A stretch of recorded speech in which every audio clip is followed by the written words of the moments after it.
तहसील कार्यालयावर दिव्यांग बांधवांची बेधडक मोर्चा।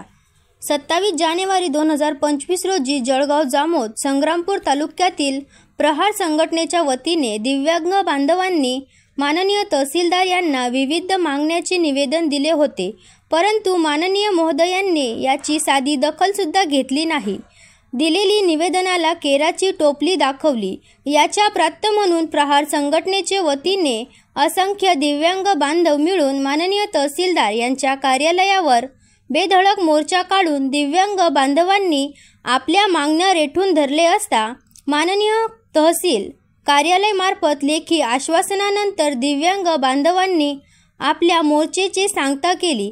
यावेळी तालुका अध्यक्ष नारायण महाले, सचिव सरदार अवासे, श्रीरंग बहादरे, ज्ञानेश्वर खेडकर, मोहन नेमाने, दामाजी तायडे, शोभा दांडगे, दिगंबर वानखळे, रामभाऊ अनिल धर्मे, अमीर शहा, कल्पना गोकुळा, चंदन शिव, संतोष इंगळे, अशोक भगत, नामदेव फाटे, लीलाबाई कराडे, वाघ, राष्ट्रवादी जिल्हा उपाध्यक्ष संदीप उगले नाईक, सुधीर इंगळे, राजू बडरे, अहिल्या न्यूज 24 आवाज सातपुड्याचा।